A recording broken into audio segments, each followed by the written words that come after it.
Hello guys, it's me Achel. Welcome back again to my video. Kabanha gid karon guys kay nagduwa nila yun na ron. Dili na pud nato ni pwede ugma-ugmaon nato ning voice over no. Kay na ako appointment sa Lom, charot. Tong Friday ra jud ini naganap ug karon pa jud ko nakahuna na pag voice over kay nagsimba man mi gahapon and busy ko this whole day. Ug kani dai nga ganap dai gabi jud na mo ka busy ni mother. Gikan pa ko ani nakatud niyo sa school pag uli na ako naglikit na si mama sa iyang moron. Hasta na jud hawuya daw siyang likod mo natog tabangan jud ni mother kay mauro jud ni maghimo ay aning moron. For the flower ning ako diri guys, assistant lang ko ni mother para pud madali ang among trabahoon. That day is August 8, Friday. Schedule ni siya sa among house worship visitation. Gabi na jud namong dumali kay alas 12 na jud tawon ni. Naghaling dayon ko para makatak ang nadayon mi. After lunch, niadto mi ni Papa sa badas. Og grabe kay init sa tanan ug dako. Og nabot na mi ari sa Mila Boljak. Naghanap ko diri afritada chicken na wala jud taong koy nakita. Alpa na jud taon ako napet Boljak wala masab sila lumpia. Og diri jud taon ko nakapalit sa atbang. And thank you while waiting ni Papa kay to siya sa Santa Cruz. Matik ra na mi diri sa Changihan kay nakapalit na jud mi tawag lumpia finally.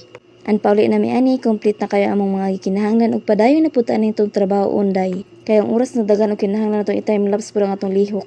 Hasta kaluhag ni akong video day kay ang akong tripod ang ipaabot wala jud taon ni abot. Sabado na siya ni abot, Friday ra na ako ning mga videos. Pero pasalamat gihapon kuno ka naka-video gihapon ko bisag kapuyan ko pero go lang. Hassle magud kaayo kay basin pag mubasa atay kabaylo day. Nagtadtad ko nagmanok ug after ana balik na puta sa atong muron. Ato ni siyang i-transfer kay mubugnaw kay trapuhan naman ni siya og tela. Pero si mother naghapon nagtrapo anak day kay nagmap ug nagsilhig naman sab ko diri sa sala.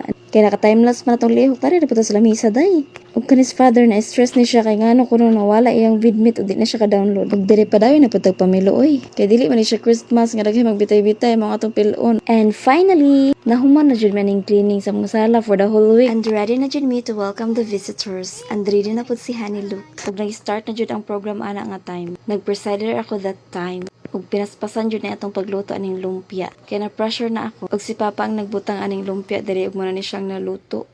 And after sa program, wala na ta naka-video kay busy na atong area.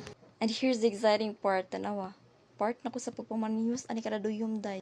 Ug nahimuot mi aning Papa kay hands up na daw niya yung 2 hands. Kaya na-experience man ni Papa ang frozen shoulder and look we're happy. Namuot nga, tanawa si Father. After pila ka months, ma-hands up na jud daw niya yung 2 ka kamot. Ug dalaygon and use sa kanunay for all the answered prayers. And here's the some pictures nga akong nakuha that time.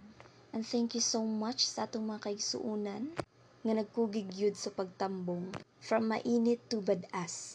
Kami mainitong naga-welcome kaninyong tanan ug nagpasalamat sa inyong presensya. Thank you so much and God bless us all.